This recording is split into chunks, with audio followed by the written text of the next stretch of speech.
I clicked a suspicious email link while drinking my morning coffee yesterday, and within 3 hours, my bank called about fraudulent charges in 3 different countries. And if you have ever had a moment like that, the question hits hard.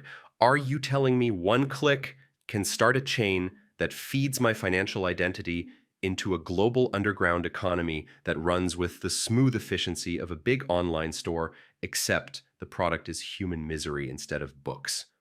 Today, I will walk you through how stolen personal data gets turned into real money using a simple marketplace model that makes the whole process feel obvious. And in the next 10 minutes, you will understand why that innocent looking message is often the first domino in a criminal supply chain. Quick favor before we go further. If you like tech explained without jargon and without panic, subscribe. This channel is built for clarity, not stress. Here is what makes this system so effective. First, it is mostly invisible to normal internet users, so people do not realize a marketplace exists at all. Second, criminals often use digital payment methods that can make transactions harder to connect to a real identity, even though it is not magic and it is not perfect. Third, some illegal marketplaces copy the same trust tricks as legitimate commerce, like reputations and quality claims, which makes the whole ecosystem more scalable than most people expect.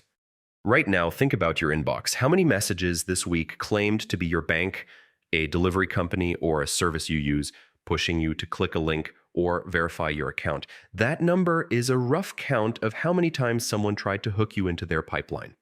The journey from your screen to a criminal's shopping cart tends to follow a predictable path. Once you see the path, you will understand why security professionals treat personal information like it spreads risk, not because it is mystical, but because it moves easily and it stays valuable longer than you think. Most people picture hackers as mysterious figures in hoodies typing in dark basements. The reality is more mundane and more unsettling. Many operations look like organized businesses. They have specialists. They have repeat customers. They track what sells. They do not steal data randomly for fun. They target certain kinds of information because they know what each piece is worth and they know who is willing to pay. Let me explain this with a model I call the criminal convenience store. Imagine the internet as having two levels. The surface level is like a normal shopping mall. It is visible, well lit, and easy to navigate. You watch videos, scroll social media, and shop online. Most of what you do lives here. Then imagine a hidden basement level that is intentionally harder to map. Some people use privacy tools that route traffic through layers of relays, so identity and location are harder to pin down. I am not going to give instructions for accessing anything. The only point you need is that this basement level exists, and it can make tracking more difficult. That is why some criminal marketplaces choose to operate there. Now, getting your personal information usually starts with what security people call the initial compromise. In plain English, it means the first trick that gets a criminal a foothold. A common method is phishing. That is when a message pretends to be legitimate and tries to lure you into typing your login details into a fake page that looks real.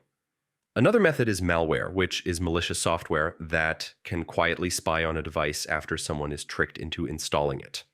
A third route is password guessing at scale, which is why weak passwords can fall quickly and reused passwords can turn one leak into many account takeovers. But here's the part people miss.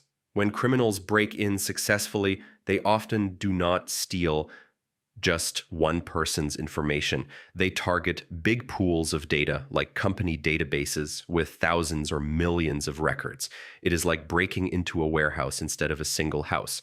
Once they have that warehouse, they face a simple problem. One person cannot personally use a mountain of stolen accounts without getting noticed fast, and it would take forever. So they become wholesalers. They take the stolen information and sort it into categories based on value and usability. Basic email lists are cheap because they are mostly useful for spam. Username and password pairs are worth more because buyers can test them on other sites, since people often reuse credentials. The premium product is a full identity bundle, sometimes called a full profile, with enough details to impersonate someone in higher stakes ways. Then comes packaging. They bundle the data into clean files, they label it, they add claims about freshness, accuracy, and where it came from. Because in this world, stolen data can go stale. Passwords get changed, cards get canceled, accounts get locked. So sellers try to convince buyers the data is still profitable. Now, the storefront. These bundles get listed on marketplaces that can resemble normal e-commerce in structure. Not in moral terms, but in mechanics. There are listings, sellers, buyers, and feedback. Some markets use reputation systems so buyers can see which sellers have delivered working data in the past. Some use middleman payment flows to reduce scams between criminals. It is bizarre, but it is predictable. Whenever money is involved, even illegal markets evolve towards systems that reduce uncertainty. The buyers are not one type of person, they are specialized.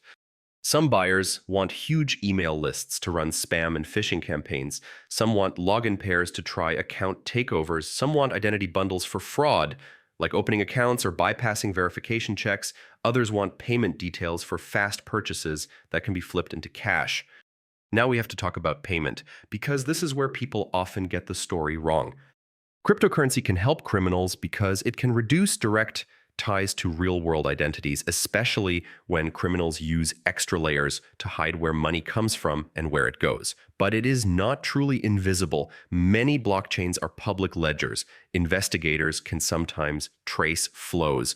People get caught. The more realistic takeaway is this: digital payments can make tracing harder and slower, not impossible. Once a buyer pays, the crime does not end. It scales. A single breach can feed multiple crimes by multiple groups over time. Your email might be used for phishing, your password might be tested elsewhere, your identity details might be used in an application, your payment info might be used for purchases. That is why victims sometimes see problems weeks or months later. Data gets resold, repackaged, and reused. This is also why the emotional experience feels so unfair. You did not do anything dramatic, you clicked one link. But that link can be an entry point into a supply chain where one person's mistake becomes many people's profit. Law enforcement has a hard job here. Jurisdictions differ, markets move, some get shut down, and new ones appear. And the anonymity features of certain networks can make attribution difficult. But it is not hopeless. Major operations do get disrupted and people do get arrested. The problem is scale and adaptation, not a lack of effort. So what does this mean for you in real life without turning your life into a bunker? It means the best defense is to make your data less valuable and harder to use. If you reuse passwords, one breach can unlock many doors, so use unique passwords for each account. A password manager makes that realistic. If you rely on passwords alone, stolen passwords can be enough. So add two-factor authentication where you can. That extra step can break the resale value of a stolen login. If you never notice account changes, fraud can run quietly. So turn on alerts for bank and card activity and review statements regularly. If you click fast, slow down on links. It is often the boring scams on the surface web that do the most damage, not the mysterious corners people whisper about. Here is the simple framework. Assume breaches will happen somewhere in your life, because data is everywhere. Then make your stolen data as useless as possible with unique passwords and two-factor authentication. Then make misuse easier to detect with alerts and regular checks. The dark web marketplace for stolen data is not going away soon. As long as personal information can be turned into money, criminals will keep building systems to sell it. But understanding the marketplace helps you stop thinking of cybercrime as spooky magic. It is economics and human behavior wrapped in technology. And once you see the business model, you can disrupt it with a few habits that make you a bad customer for criminals. If this made the whole topic feel obvious instead of overwhelming, subscribe. I will keep explaining the systems behind the scary headlines in a way that helps you stay calm and stay smart online.